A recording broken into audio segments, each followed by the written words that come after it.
so do you want to tell everyone what we watched this week? Yes, it's a 1980 American prison drama, filmed, directed by Stuart Rosenberg. It's called Brubaker. Main person in this is going to be Robert Redford as the star, Yaphet Kotto, Morgan Freeman in his first credited role, a couple of other notables, Murray Hamilton, and believe it or not, Nicolas Cage in his film debut as an uncredited extra. I looked, but I couldn't see him. No, you and me both. This is the first one that you've selected as well. This is your sort of first pick for the show. Yes. So, yeah, one you've seen before as well. One I hadn't seen before, so I went in totally fresh. Yeah, and I must have seen it 3 or 4 times, and I know that Dawn, my wife, likes this one as well. Based on a true story, believe it or not. Yeah, I did read that. Yeah, I read that. I read that afterward. I read a couple of things about this. Nominated for Best Original Screenplay. Yes. And it was originally going to be directed by Bob Rafelson of 5 Easy Pieces. Was it really? It was, obviously before Rosenberg took over. That is a good movie. It is indeed, yeah. It would have been interesting to see what he'd have done with this material, actually. Yeah, I can see why he would have maybe been approached as the first choice. Maybe, but for, these things, they maybe had a falling out or he just got moved on to a different movie. Yeah, But yeah, I thought it was excellent, actually. Really good.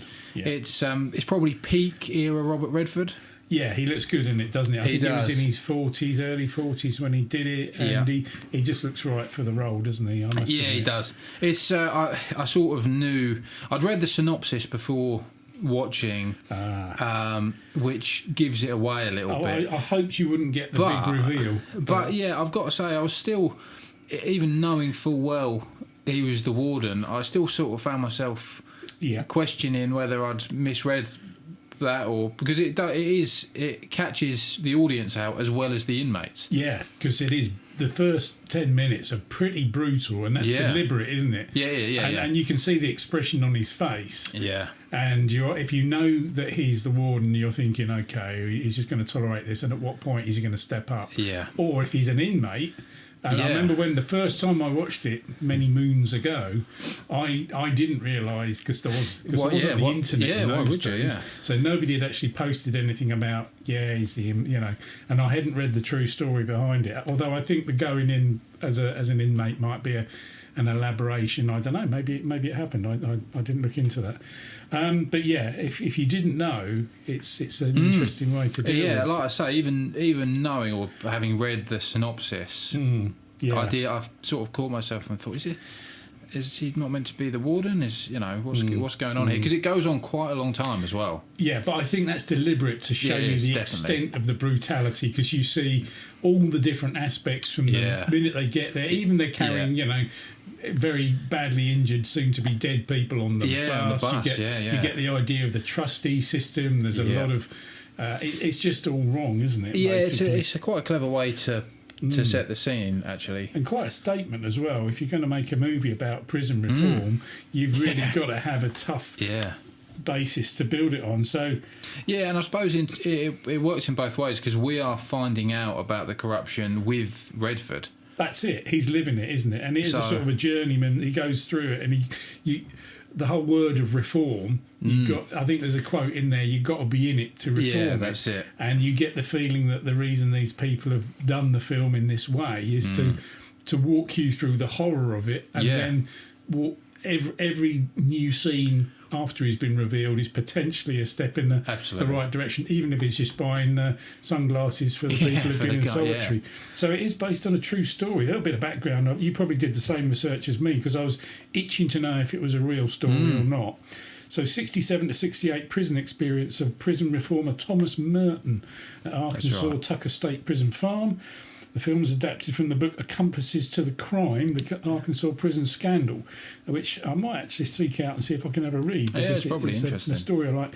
Now, that details of rampant corruption, brutality, I think that sums it up, and discovery of unmarked prisoner graves. So there is a definite link in there. Yeah, that's obviously sort of the big reveal. Yeah.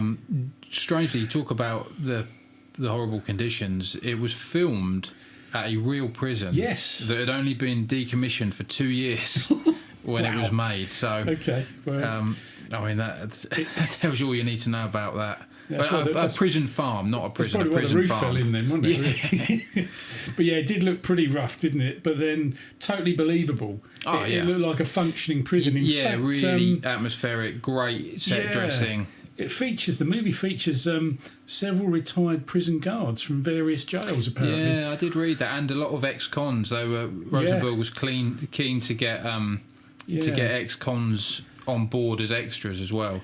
There were 6,500 people applied to be extras in the movie.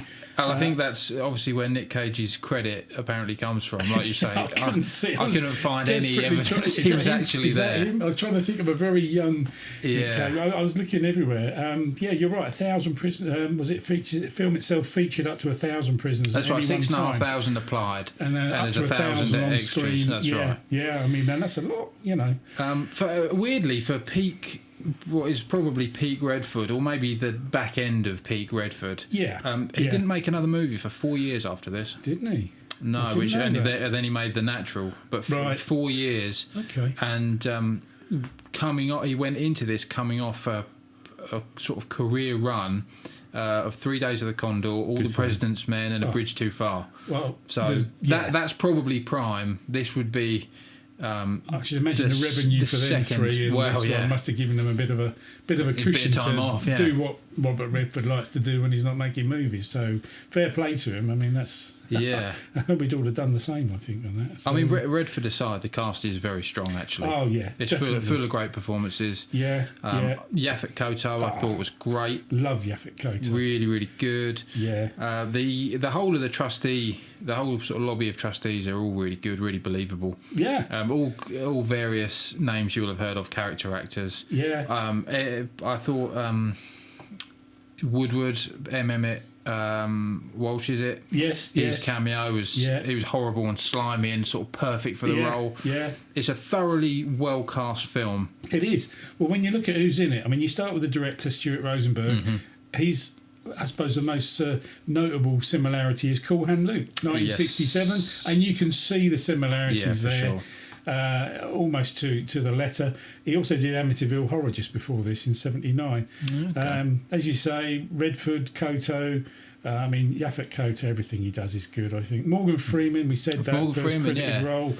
A surprisingly big cameo for what I mean. He's bumped up the cast list online now because of who he became, but. For what is an extra, almost a glorified extra role, he's really good. He's really up front and central because he's instrumental in revealing Redford. He is. Yeah, that is the big reveal, isn't it? That line where he says, what does he say? I'm the man. I want to see the man. I am the man. And he says, and he said, I'm just fooling those guys out there to Freeman. And you he sort of laughs and he slaps his hands. And then he has to fool him to get back in. But obviously his way of dealing with that guy, rather than just flattening him or hitting him with a cattle rod. That's the turning point. That's what we've got coming. That's the reform treatment starting, and then he walks out and walks across the yard with Yaphet Kotto, and he doesn't know what's going on. No, he doesn't know either. But he totally believes this guy. I mean, let's face it, if a prisoner had done that, there's every chance that they'd just dropped him with a rifle shot and explained it away to whatever powers would accept it. But no, absolutely. He has total authority. So that was interesting. Because at that point the old warden is still in place, isn't he? There's no sort of rumblings that he's going to be moved on. Well, it's interesting. You see Murray Hamilton as on the board of the governors later on, and we all know him, of course, is Mayor Vaughan in Jaws and Jaws 2, and he's making a case. He's almost playing the same role. The beaches will be open. I was going to say the mayor in Jaws 1 that was somehow still the mayor by Jaws 2. Yeah, well, there you go. I mean, he's obviously very, very well connected. But it's. I wish I'd seen Nicolas Cage, but next time I watch it, I'm going to make a concerted effort to stop every frame, see if we can find or something like that. Yeah. I mean, we're talking about a good set of sort of tertiary characters. It is very much a Robert Redford film. 100%, and I think he probably front had and centre. Every frame. It is pretty much in every frame. I don't think there's many frames when Redford isn't in it. I don't think so. Or he comes in at the end, or he discovers it, and and there's a lot of stuff in there where he's travelling that journey, and a lot of horrible things happen. When the old guy gets strung up. And, there's a massive amount of guilt they try to put on him, and when Huey's operation is busted. Yeah. I mean, of course. There's so many changes that occur. It's a long film, isn't it? It's over 2 hours. Over 2 hours. Yeah. Where it is very... I actually think you've mentioned it already, Cool Hand Luke. It's very similar. Yeah. In the... Obviously, Cool Hand Luke is a prisoner. Yeah. But in the character arcs... It's a character who's trying to prove things to himself more than everyone else. Yeah. And they both actually fail. Yeah. But dramatically. No one quite realises what they're getting at until it's too late. Yeah. But it's for the good, isn't it? And that's why you want to carry him forward and believe in him, and you almost desperately want them to achieve it, but you know that it's almost doomed to failure. Because of the establishment he's up against. Exactly, and he's an anti-establishment guy. But he plays by the rules, but they happen to be his rules. His rules, exactly, and I know the lady who's constantly trying to push him forward as the new style of reform. Yeah. He's almost too soon for his own good. Yeah, he is. Yeah, man out of time. It's that. Kind of thing. It's the realisation they're not actually ready for that. It's probably a commentary of the time, though, isn't probably it? Probably is. There's probably some political commentary in there about the states at the time. There's that great line where they say, it wasn't before you arrived, wasn't costing anybody anything. Nobody was worried. Everyone was getting jobs done. The lumber yard was making money and baking cakes and all sorts of things. And they do a great job of trying to play both sides of the argument. Yeah. Saying, well, look, if it ain't broke, don't fix it. And nobody's getting hurt, apart from the prisoners, of course, who are having a hell of a time. Yeah. And that's the kind of throwaway, disposable people that they. That's that it. The movie's designed to expose as victims. That's it. Yeah, and again, that is we see the flip side of that from the prisoner perspective in Cool Hand Luke. Yes. It's a really there's great similarities between I've written it's a crusading prison movie because he does kind of crusade. He's trying to do the right thing, and that's exactly right. He's sort of. It's a zero-sum game for him, though, isn't it? Yeah. He's never, and we get that especially with the sort of board meeting. I was just thinking that the prisoner council, which has also got some great faces, that are present. Yeah, appear as the character actors of that era. Yeah, but it sort of tells us where they're at because we've spent the last at this point hour and a half watching him do a lot of good, and you're sort of invested in him turning the prison around. Yeah, but they've got to buy into it. And when they all sit there and nobody says anything, and he looks through the window, he says, well, "What are you doing?" Yeah. So we don't know what to do. And what he's forgotten, if you like, is you can give them the tools. Yeah, exactly. You can't tell them how to use them yeah. unless they know what they're doing with them. And that's. I really like the way that they do that. They kind of. They line it all up and then they knock it all down because of the inadequacies of the people he's trying to help who just don't know what they're doing. That's it, yeah.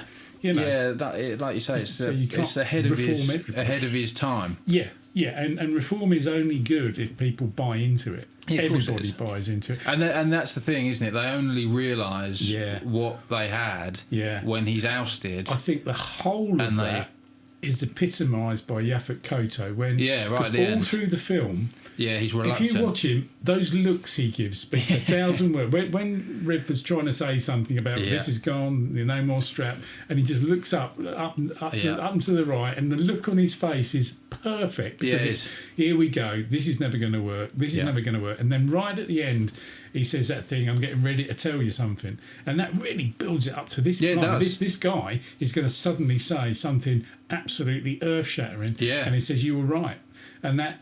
If you like, that encapsulates the movie for me because and Redford gets in the car and it's almost like, well, okay, I did my best, and this guy who was almost impossible to convert, has finally seen it, gets it, and if he can get it, it's worth carrying on because anybody can get it. Yeah, that's true. Yeah, so that's a victory in a way. It is, yeah. It's the same as Cool Hand Luke, right? It's sort of the victory, but at what cost? Yeah, totally. Almost at his own destruction, because pretty much. He does self-destruct in it, doesn't he? Because he won't bow and go the way. He won't play the political game. No, because they offer him everything on a plate. Yeah. There's the scene at the cattle sales room as well, where the governor comes in. Yeah, and he's saying that they're offering you everything here. All you got to do is play it their way. Yeah, and he says, "Yeah, we're talking about murder, though." Yeah, and he's so sort of polarised about how it's got to be done, and that's the danger with, I suppose, if you're not fanatical but a passionate reformist. If you can't see both sides of the fence, there's a danger you're just going to disappear down your own rabbit hole. Yeah, absolutely. Yeah. So let's go back. So we said it's long, over 2 hours. And my advice is, whatever you do, don't start this late at night, because it's captivating. Yeah. And it's a slow burner. Yeah. But when it builds up, you'll lose the build up and the feeling. You get a constant feeling of something's happening. Yeah. And if you watch it in 2 bits, you'll lose that. Yeah. And the second half will be almost. You've got to do it in one You've got sitting. to run the distance. So give yourself 2.25 hours to watch it. It keeps you drawn in. It's not the sort of film you feel you can park at any point. Just when it starts to get a bit samey, something else comes up. Something else happens, yeah. Was it Abraham turns up? He's been in for 38 years. Yeah, that's it. Yeah, that was sort of one of the most harrowing scenes. It sort of really turns at that point. Gets a bit and dark, you realise that, that, like you say, people just aren't ready for the reform at that point until they realise he's got a bit of distance to travel before people. Yeah, in fact, that's a direct pushback by the staff saying, "Okay, we're going to show him how we do business." Yeah, exactly. And he suffers for that because he electrocutes himself. Yeah, he does. A bit, and I get that. So, cast overview. I know we've touched on people sort of likes and dislikes. I've written a little sort of overview here. So I've said. Captivating movie. Redford is great. I find with Robert Redford, I never used to like his films, and as I've got older, I've got very much more appreciation for his acting, and I enjoy watching him. He's kind of like a thinking person's acting. I like that. In fact, this is like a thinking person's prison movie, really, isn't it? It comes from a unique perspective, because yes. I can't think of any other. Well, there's one we'll come to later. Where the warden's a little bit more human than most. But generally speaking, the wardens are the villains of the piece, right? Because usually we're with the prisoners either doing an escape or just in the prison. Yeah. Whereas in this case, you see it from the warden's perspective, but he's actually the one, it's how it should be. He's the one that has got the correct morals, because... It's a prison full of prisoners. Lead from the top, really. Lead by example is always a good one. It's a very informative film in that respect, isn't it? Because you see how bad it can be, but equally, if you change things a little bit or a lot, how good it could be. Yeah, exactly. And it's clever, and it only allows us to be drawn to the prisoners that are in on misdemeanours. Yes. All of the really bad ones. Yeah, are the villains, and then the guy, and I forget his name, David Keith, who plays Bullen. That's right. He's a habitual criminal. Yeah, on a bad luck basis almost. Because his third crime. Did you pick up what it was? Yeah, that's right. Breaking a toilet. Breaking a toilet. That's habitual criminal. That's it. And that's the irony of it, isn't it? Yeah. And he was and with the sunglasses, clearly when he took them off, he looked so much more vulnerable. It's a clever move. It is. It's very well directed in that respect. It's really good. Yeah. I was thoroughly impressed. But obviously, Rosenberg's got a strong back catalogue anyway. Oh, he has. Yeah. This is the thing, and if you've got that to draw on, and when you've got the strength of actors in there that he had, it was always going to be good, and the whole business about getting people on board, hearts and minds, etc. It was. I wanted to mention, in terms of people that we liked, I thought David Keith, the guy who played Bullen, the carpool guy with the shades and the way Brubaker plays up to him. Yeah. Now, he's kind of saved from the system by Brubaker. Yeah, he is. Up to a point. Yeah. There's a few of those guys. Yeah. there's a few of those guys, and then obviously the old guard of trustees are starting to be squeezed a little bit, and they don't like it, and they're a horrible bunch of villains. Other than Koto, who is the bridge, quite right. Who he's like, and he has a lot of power and control, because Huey is just bad news, isn't he? Yeah, and he gets his comeuppance, rightly so. Yeah. But yeah, Koto is he's the shining light that could potentially carry it when Redford's gone and Koto stays. He could carry it on. Could he just change the thinking a little bit? Yeah. I know they got a new warden, but yeah. Exactly. So interestingly, David Keith, I thought, where have I seen him before? And a couple of things he's done noticeably: Officer and a Gentleman, the Two Jakes with Jack Nicholson, and Men of Honour. I don't know if you've seen that, the one about the diving. Well, I don't think Brashear is a Navy diver. I think it's Robert De Niro. Oh, I can't remember. But yeah, I think it is. And it's a true story about a Navy diver who I think it's the first black Navy diver, and he trained and of course had all the usual prejudices and difficulties, and became a master diver. Okay, and interesting. It's a fantastic film. Yeah, real uplifting film. In fact, I think I sort of put that as one of my. It's not the same. It's not a prison movie, but it's a struggle. It's the same idea, right? The struggle for power, reform, change, up against establishment, established and the old ideas, the old guard. Yeah. So strangely, Rosenberg, for all of the good films he made, he came into this off the back of a horrendous Charles Bronson movie called Love and Bullets, which he co-directed with John Huston. Right. Well, I know you're big on Bronson, so you'll have seen I mean, that. it might just be my least favourite of all of his films. So this is a massive return to form for him. Wow, what a result. But probably getting back to what he does best, rather than an action vehicle. Yeah. It so that was interesting, because my exposure to Rosenberg has been the two polar opposites of his stronger stuff, Cool Hand Luke being the top of the tree, and then his association, albeit a co-director, so you don't know how it was split, but his association with that awful film. Okay. So this is a pleasant step in the right direction. So as we're thinking about things that we've liked, and also comparisons, and the obvious question is, what would we pair this one with? Then what was your listings? Well, I'll give you mine. So this will the one where I said the warden shows some of his human side. You're not going to say porridge, are you? Not porridge. Is right on Cell Block 11. Oh, right, okay. Don Seigel. There you go. It's the story of, and I think again it's based on a true story, the uprising of a prison where they take over, and then they go to the warden with demands, who is sort of on the side of the prisoners in terms of he's prepared to treat them like humans. But his hands are tied by the governor, who sees them all as numbers. Okay. So that's a strong movie. Works on the prison theme. Again, you see mostly the movie from the prisoner's perspective, but there's quite a lot of warden in there, and he's a lived-in character. He's not like just a villainous figurehead like you get in a lot of someone's been put prison in films. To just make it into a nasty place to be. I thought one of the lesser connections, but still would make a good double feature, I think, is White Lightning, Burt Reynolds. Oh, yeah. Because he escapes from a prison farm. Yes, he does. At the very start. Yeah, God, I forgot about that movie. I saw that years ago. And if you told me it was shot on the same prison farm set, you could. Well, I could believe it. It could be, but he escaped. So you could watch this first, and then you could watch that, and it's almost like a continuation. Okay, very good. And my last one was a film called In Hell.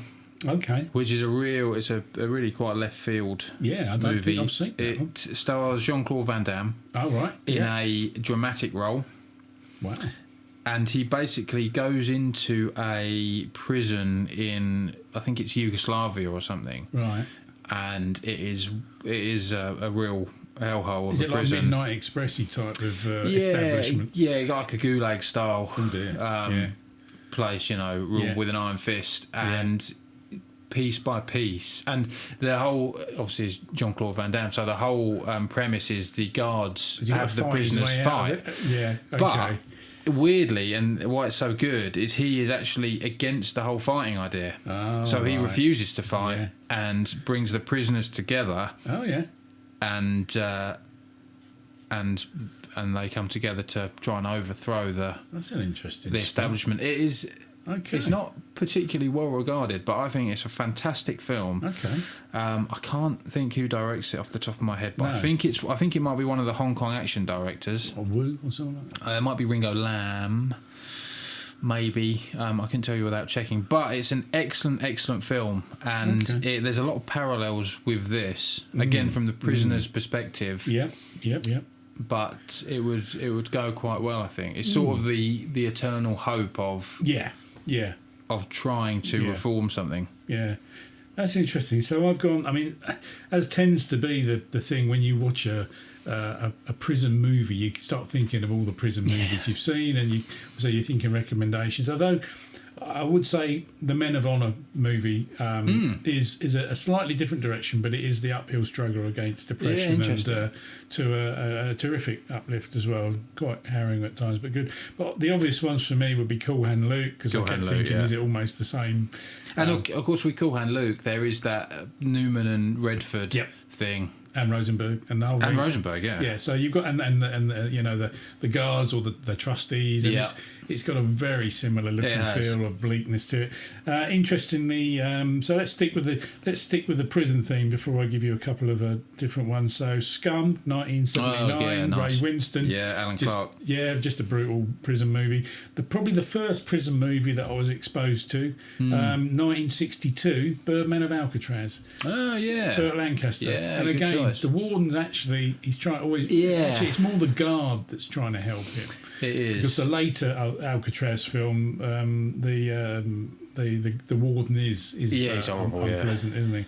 Yeah, Shawshank obviously as another recommendation, simply because it's got that sort of feel to it. And then on the Redford front, you might have seen this film. It's called The Last Castle. No, I read about it. It's another Redford prison movie, right? It's a military prison. He goes in as a highly decorated colonel or major or something. He's a very high rank. You know, his reputation precedes him militarily. He's written books that all soldiers read, and he's the epitome of modern, or classic warfare. And he goes into a military prison. And the chap who runs the prison plays war games. He's very much a wannabe soldier, but I don't think he's actually served. He's not done it, and when Redford goes in, he's clearly a threat, and he wins the hearts and minds of all the inmates. There's a carpool. They build a wall in the middle of the yard, and he gets all these rugged guys on. And they have this thing about not saluting, but saluting and pretending to salute.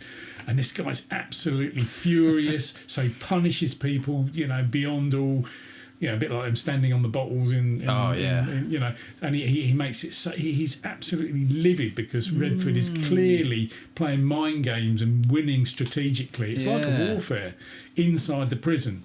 And that's almost a direct comparison. So I thought, and I haven't seen it for a while, but I forgot when I saw it. I forgot how much I enjoyed the whole look of it. There's so many little touchstones like this. But The Last Castle, which is a 2001 film actually. So what did you rate this one as? I'm sort of in between a 3.5 and a 4.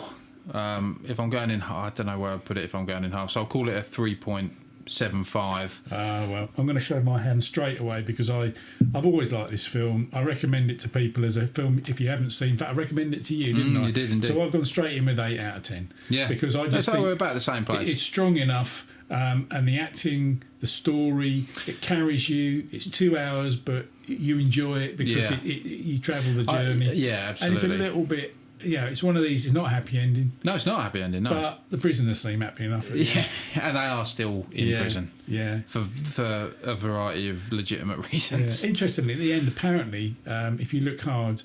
When the car drives away in the aerial shot and they pan out, you can see all the grass moving where the helicopter was blowing it all around. So that was a little bit of a goof, but I just noticed it. But you've really got to be looking hard, and it's not worth picking holes in it for that. Well, no, exactly. But good. I'd recommend it to anybody. I would recommend it as well. I would say it is thus far the best film we've done on the show. I agree. I knew it was going to be good. I knew you'd enjoy it. What I will say is it's a step up from the other stuff we've done in terms of it's a full scale, big budget effort. Yeah. It is a different league. It's a full studio. Every scene, every part of it, the story, it's all curated, the way it's filmed, to the perfection. storyline, the acting. Yeah. It is elevated beyond some of the stuff we've done where we've struggled to sort of, and we've actively said, you know what, the films we get recommended at the end, I think I'd rather be watching. Yeah. You know? But no, this I knew this would do well, and I'm so pleased you enjoy it. Well, I knew you'd enjoy it because it's a good film. But as I say, it's a thinking person's prison movie, and well worth doing it. But give yourself enough time. Watch it in one sitting, and you'll get the whole feel of the movie. Yeah, I agree with that. Well, there we go. So that was Brubaker. Yes. And as always, join us again next week for another film.